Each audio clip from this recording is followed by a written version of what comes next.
In a past life reading, I will typically ask the client if there's anything in their present life they would like to understand better or have more clarity on by looking at their past lives. Okay. In that particular situation, the spirit is going to be more specific in the lives they show me. I get the past life information and then I relay that to the Okay. client. Okay. Now, in a past life regression, it's just the opposite. I Mm. hypnotize the Oh, client. They go back to see a past life that they're interested in understanding, and they re-experience it. he is a third generation psychic with deep roots in the old Slavic tradition, passed down from his family in Croatia. From the age of 3, he had an extraordinary awareness of angels and saints and his connection to the spirit world, only deepened after a major health crisis.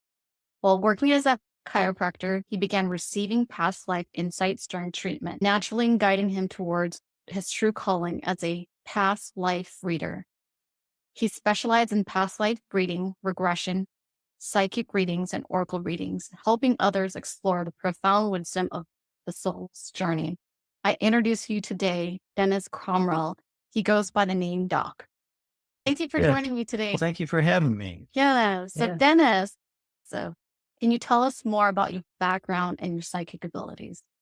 Well, again, as you said in the introduction, from the age of 3, I was always talking to angels and what I call the saints.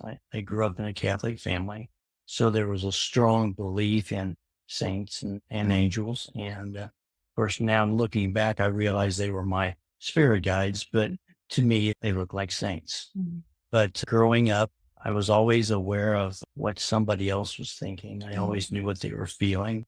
I knew what was going to happen in their lives. Okay. My father and my uncle were avid fishermen, Mhm.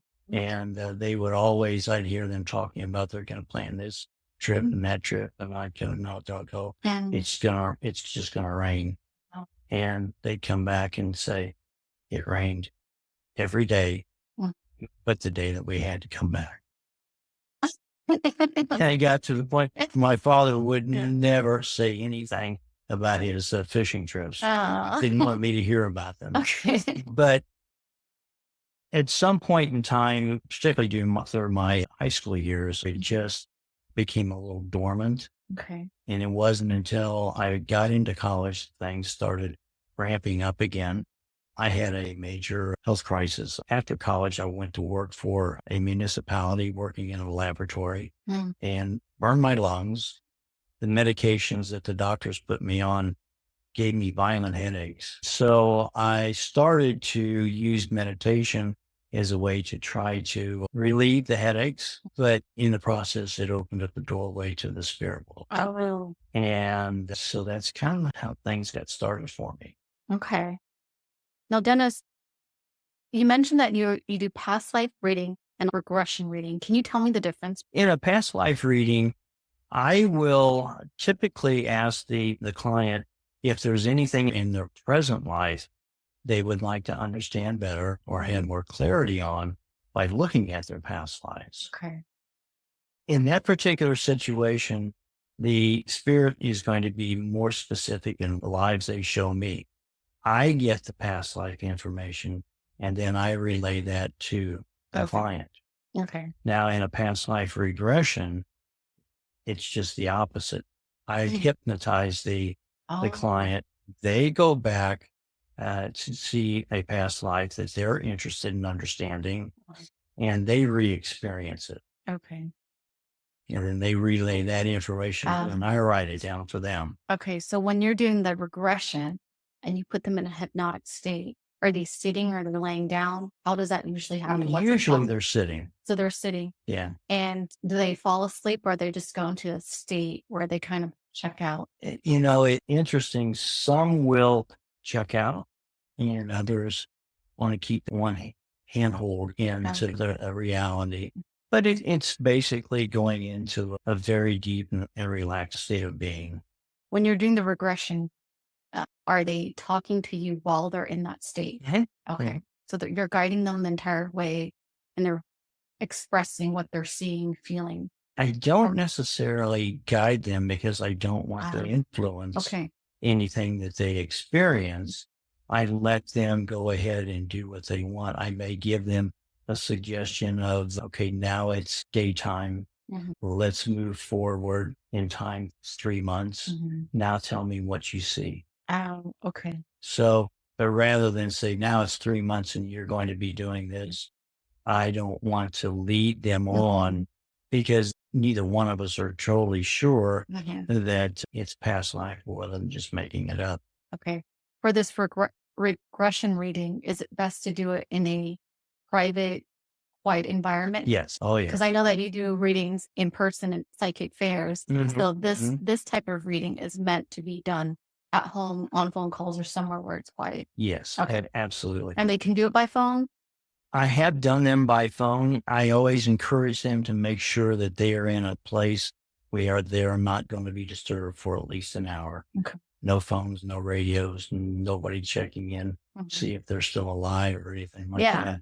That's I prefer to do them in my home. Okay. So you prefer in-person readings for the Exactly, regression, for the regressions. but all other readings, like the psychic readings, the angel readings, the card readings, oracle readings, those can be done by phone or online. Yes, Okay. absolutely. Mhm. Awesome. Let me ask some more questions. So one of my favorite questions to ask is, I know that I was not skeptical, but a little bit afraid when I first got a reading from you because I didn't know what to expect. But I was like, I really want to get a reading. What up? Came up to your table, and then you started sharing my past life. But what do you have to say to people who are kind of skeptical at first and are unsure or just not sure what to expect in a reading with you when you get one? Well, a number of people are unsure about past lives. I think a lot of it comes down to the fear that they may see something or I might pick up something that either is embarrassing or they might be ashamed of, something of this nature. And I try to reassure them that we have to keep in mind none of us, there isn't one of us that's all angel or all devil. We're a combination of both. Mhm. We have to keep in mind that in our past lives, there are times we tend to look at things from an earthly perspective where we have the moralities and we have the right and the wrong. But from the perspective of the soul, there is no right or wrong. It's just an experience that the soul needs in order to continue its evolution. Okay, so when I'm getting a reading or someone's getting a reading from you or a psychic fair by phone, and they come to your reading, how do you know or what comes up? Like, does it? I guess my question is, how do you know what to ask? How does a person know what to ask? Or do spirit and angel come through, or past life come through? How does that work? Well, obviously, when someone comes to take my table for a reading, I always ask them what kind of a reading they're interested Uh, in. Many times they'll look at me and go, I don't know, I kind of like the past life and I like the psychic, and I can do a combination of both. mm, And it's not uncommon for spirit, especially if someone wants to do a psychic reading, spirit will hijack things and say, no, we need to mhm, show them some past lives because okay. it specifically pertains to what they're experiencing in their present life. Okay. And then if they want an angel reading or a reading where they connect to past loved one, are you able to call on that past loved one or Yes, just sure. okay? It's awesome. You can do a lot. I try. Is there ever any instance where a past loved one does not come through? Oh, yes. Okay. We have to keep in mind that on the other side, they have free will, Mm, just as we do here. Even if they choose not to, they don't have to come up okay. and make themselves available. Okay. For the people that are skeptical about a loved one coming through, how do you give them an identifier or a description or a way to say, okay, this is your past loved one? What kind of confirmation do you give? Generally, what I'll do is it may be a grandmother feel, or the energy they're giving off is it's an uncle or a Mhm. grandfather or something of this nature. Generally, during the process of communicating with this spirit, they will give me something that lets me know that this is who they are. Okay. I might get the smell, the aroma of, let's just say, for instance, ginger snap cookies. Okay. And I'll ask the client, what does ginger snap? I keep smelling ginger snaps, and I keep seeing an oven and trays of cookies. What does this mean to you? Mhm. And they go, oh, well, this was my grandmother. She always made ginger snap cookies. And I said, this is her way of validating who I'm talking to. Here's a question. How do you ensure that your personal experience and emotions does not interfere with the reading? That's a good one. And I can only say this much. I try my very best to keep my opinion, Mhm. if it's a psychic reading, keep my opinion out of it. Okay. There are times spirit has a very unique way of ensuring that I need to express an opinion that I have or a view, Mhm. because it kind of clarifies things for the client. Okay. In your experience, when you do readings, do you see a common theme or common pattern that people are asking you? In past life readings, yes, absolutely. We have to keep in mind that there are certain lessons that a soul aspires to learn in a particular lifetime. It's impossible to learn a soul lesson, whether it be understanding abandonment, success, or loss. We can't do it in one lifetime. It takes multiple lifetimes to truly understand a particular lesson. So I'll see that theme going through multiple lifetimes. Okay. So when a person gets your reading and they say, okay, what is my lesson? Does spirit say, okay, this is your lesson? Or do they say, we're going to let you experience it and then learn it on your own versus. Generally, the way I do my past life readings, once I start looking at their past lives, I will ask the spirit, what was the lesson that the soul was attempting Mm, to learn in that lifetime? okay. And so when I go back and I start seeing the same lesson over and over again, Mm, now I have a frame of reference. And then we start asking, what is the Dharma? okay. How is their soul going about fulfilling its karmic debts? Oh, And then there's 7 dharmic directions or paths that a soul can choose.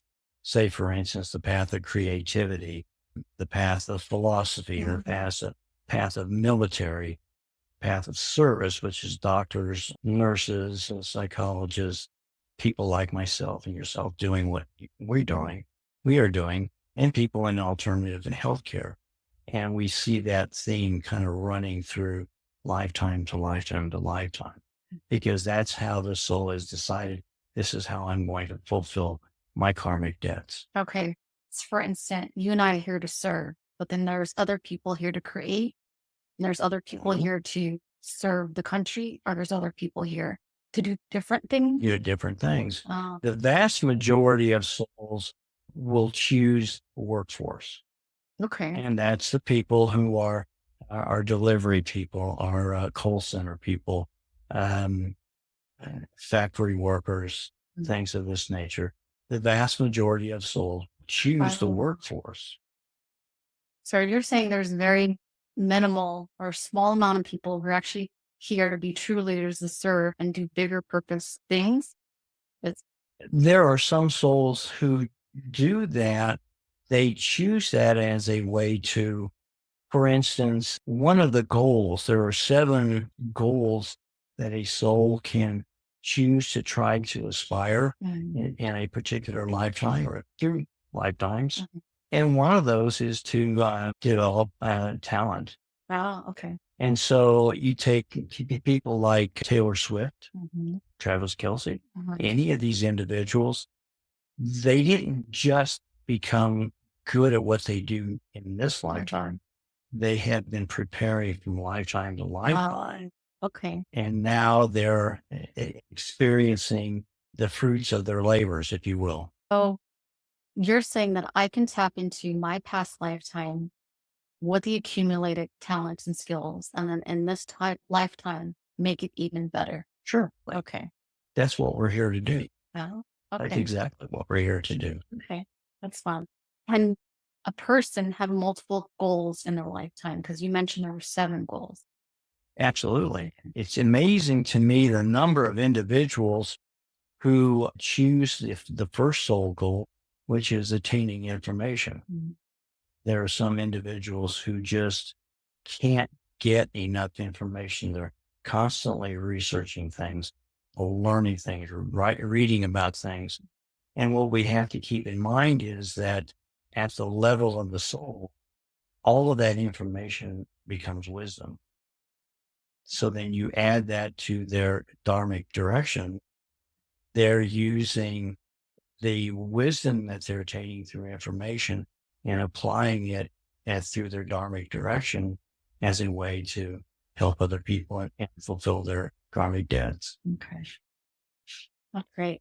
Yeah, it's really interesting. The more I do past life readings, the more I am in awe of the human soul because the potential is unlimited. So when you do past life readings and you're getting messages, how much or how little do you share without affecting their free will? I'm not quite sure I understand exactly. When you see something in a reading, do you share all the information that you have so that they can make the best decision? Or is there an instance where like you were saying like, oh, it's gonna rain, or like something's gonna happen to someone. Let's just say Okay. someone comes here for reading, they want a reading, but then you see something that's gonna happen to someone. Do you share that information? There are times when I will kind of shove it off to the side and I will ask their spirit guides, Same here. do I do it? Do you want me to share this or should I leave it alone? So, for instance, I'm a little bit different in the way that I do my past life readings. And again, I have to say that it is not the way I never really set out to do past life readings. This is where spirit put me. Oh, okay. So when I do a past life reading, if I were to do a past life reading for you, and let's just say, for example, you are the wife of a Roman senator during the time of the Roman Empire. I'm walking right along next to you. Uh, I can hear what you say. I can hear what you think. I feel what you feel, and I see what you do. So I experience everything that you are experiencing in that particular lifetime. And so it enables me to get a greater picture of what that lifetime was like, mhm. rather than just saying, oh, you were the wife of a Roman senator. What does that really mean? Okay. So doing it the way I do it, and it's just the way spirit has me doing it, I get to understand who you are as an individual in that lifetime. And so when I go to the next lifetime, I often find that the same sentiments, the same viewpoints Mhm. follow you from lifetime to lifetime. Okay. Now, there are times when I will pick up on something. Let's say, for instance, because of your growing resentment to a husband who is an alcoholic and he beats you. Mhm. Let's say we're 1700s London. Mhm. And what you do is just one night after he beats you, you just deliberately knock a lamp over, Mm. let the apartment or the house catch Mhm. on fire, and you just walk out the door. Yeah.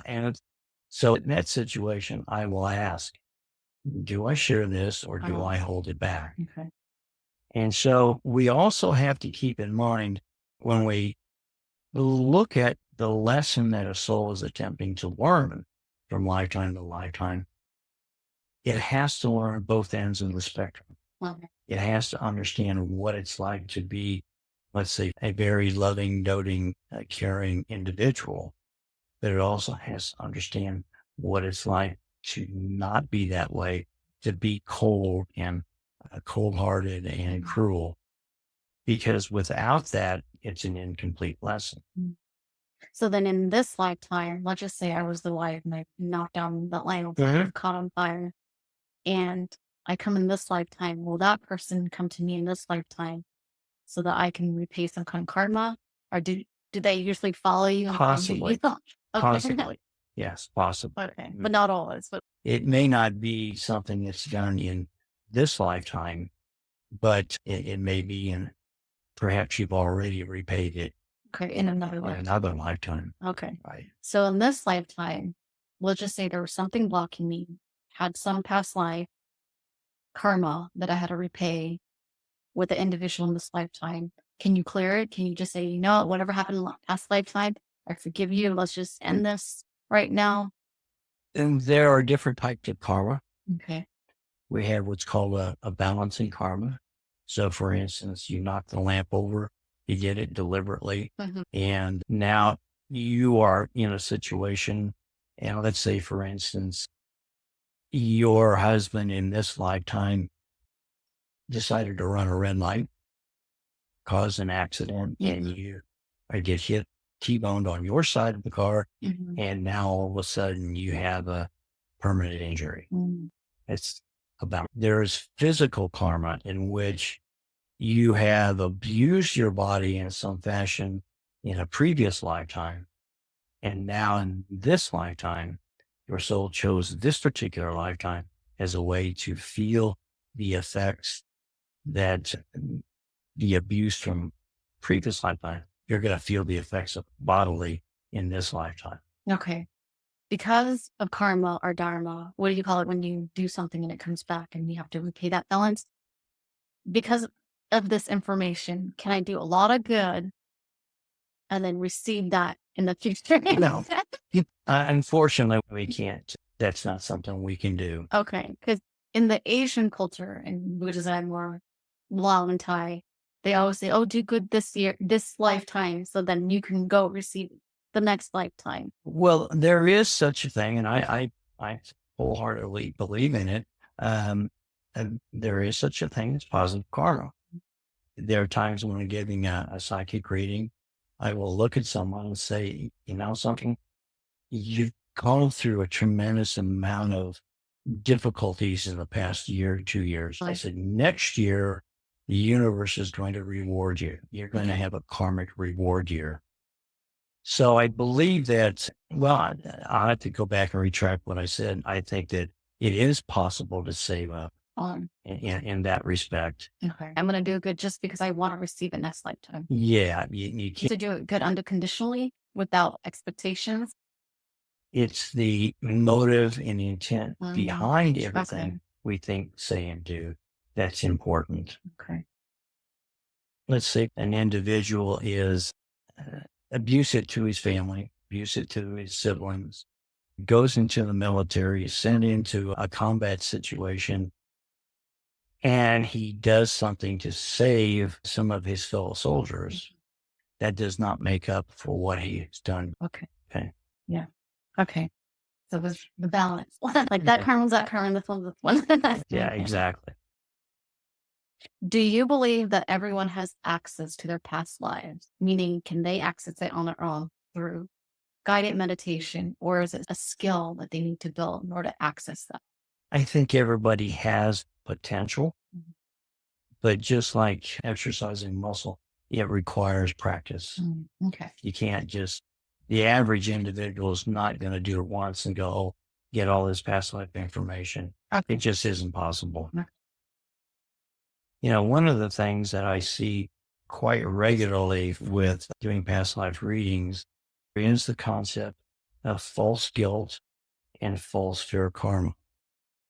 In false guilt karma, we have a situation in which, let's say, for instance, I had one this past weekend, a lady, was a female, Yeah. about 15 years of age. Okay. This was in early 1900 Chicago, and she and her siblings all worked in a sweatshop. Okay. Of course, buildings were all made out of wood, Mhm. tracheal wood, and stairs and all this kind of stuff. Well, the sweatshop was on the third or fourth floor. It caught on fire. Um, By the time She had gone to the store to do something, and when she got back, the entire building was engulfed in flames, and there was no way she could save her siblings. Because she felt so guilty about it, that guilt followed her from lifetime to lifetime. So her soul created circumstances and situations that validated her guilt. Mm. And she couldn't understand why in this lifetime she felt guilty about everything. Okay. And because it is a false fear or a false guilt karma, you can start releasing that in this lifetime. Same way with a false fear. It works the same way. Okay. Are the family members that you currently have tied to karmic or past lives where we have come into the life in a certain family and friendships that we're having to clear or live or experience karma? Well, unfortunately, we did. No, we didn't. Yeah, we did. And we all belong to a soul family. Okay. And it's not just our immediate family. It's probably 300-400 souls. Even though we have very difficult personalities or connection or relationships with the current family members. I had a father who did not belong to my soul family. Oh. He belonged to a different soul family. So he was always distant in this lifetime. He had a hard time making connections with family, even on the other side. Once he crossed over, he was like, I'm done. Mm-hmm. But the reason he came to help. There's two reasons. One of them is to give me an intense desire and understanding of the metaphysical world. Yeah. He's the one who got me started learning about this. The other reason was to help me learn my soul lesson of abandonment. Okay. But we also have to keep in mind that from the level of the soul, those individuals in our present life that, let's say for another way of putting it, who are cruel to us or mean to us or just won't work with us, at the level of the soul, they love us the most. Oh. Because it takes someone who truly loves us to put us through that kind of an experience. But they won't realize it in this lifetime, but only on a soul level. Yeah. At the level of soul, yeah, their soul recognizes it. But that's the big problem with coming into the physical world, is that once we cross over and delivered, we forget everything. Okay. That's the hard part. Hard. Yeah, it is. It's very hard. This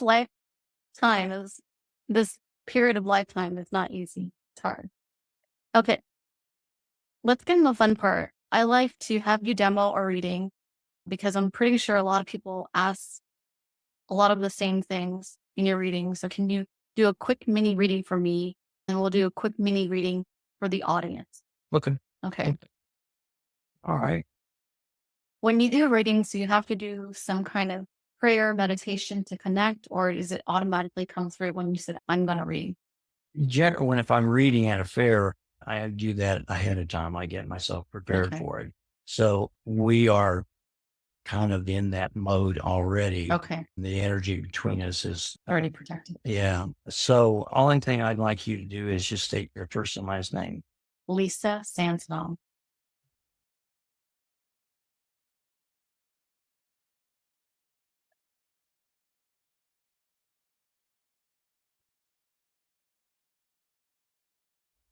Your direct direction in this lifetime is that of the path of creativity. Okay. You are here to create opportunities for people who can then be seen by a larger segment of society to assist them in others in their journeys. Okay. But at the same time, you are using this as a way to develop in many ways, you're developing your concept, your personal philosophy of the metaphysical world. Okay.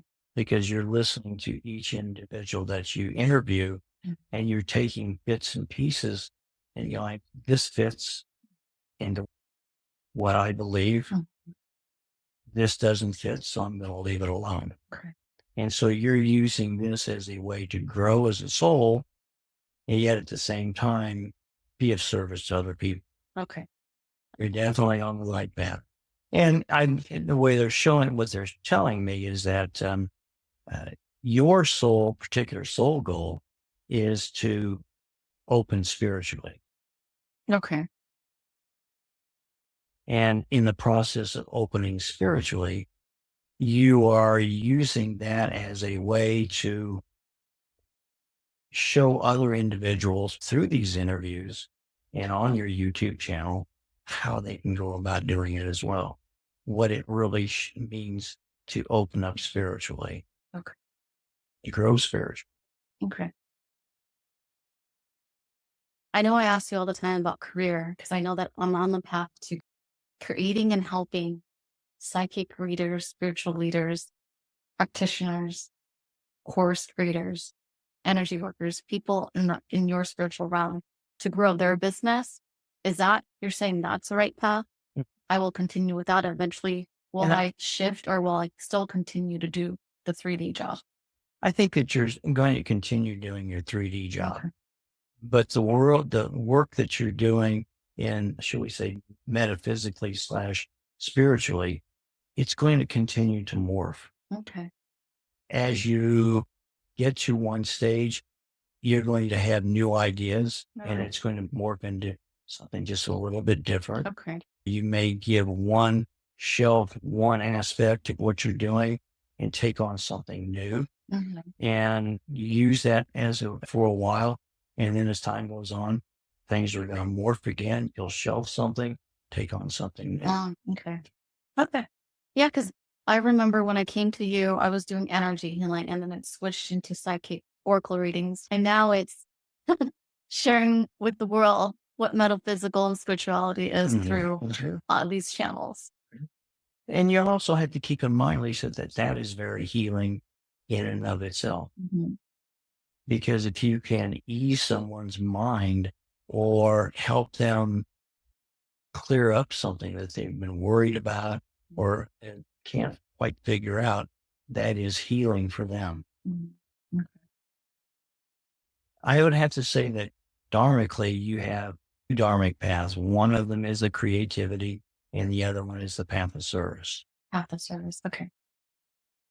And I'm fulfilling it right now. Mhm.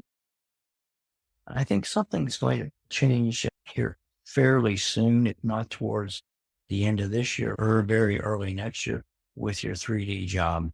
Not going to get fired or anything like that, but there's something that's going to change and In a positive way? in a very positive way. Okay. Yes. Yeah. Like better, like a But title change. I Different. think that you're going to do something that's going to challenge you in some fashion. You're going to be forced to think outside the box in such a way that how do I merge this with this? How do I put a square peg in a round hole? And you're going to have to think outside the box, figure out how do I merge the two? Okay. And you're going to do it. Okay. Any spirit guides coming through to give me any messages or guidance or support? What messages do they have for me to keep going? They want you to keep in mind that they are unfolding the path before you. Okay. So just simply put one foot in front of the other. You're doing what you've come here to do as a soul. They don't want you to not trust that.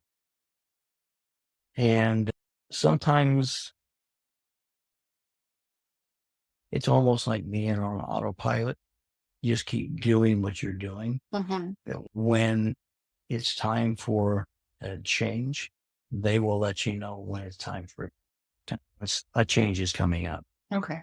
So you're doing exactly what you're meant to do.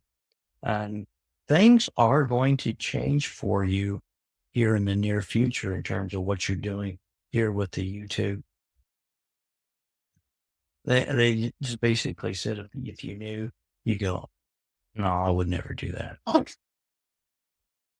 So they want you to grow into Uh-uh. the idea of it. And Okay. so, but it's all going to be positive. Okay. It's all going to be good for you. But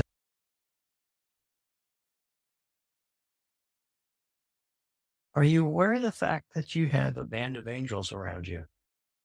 I call on angels a lot. So whenever I start any readings, I always call on every. Mhm. I might not know who they are. I'll like name names. I'll say spirit guide, angel, like I'll name them. Sometimes I don't feel them. Okay. Well, this is a group of a band of 5 angels that are dedicated to your particular soul. And for me, that's my symbol for not only are you divinely guided, but you're also divinely protected. Okay.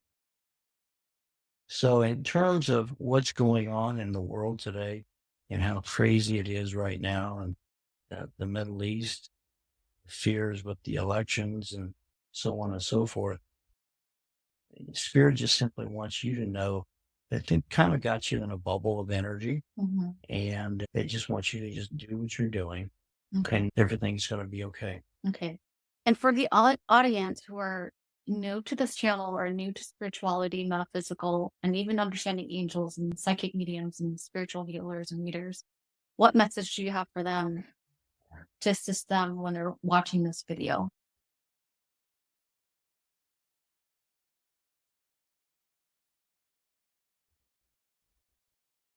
Don't get caught up in the hysteria that's going on around right now.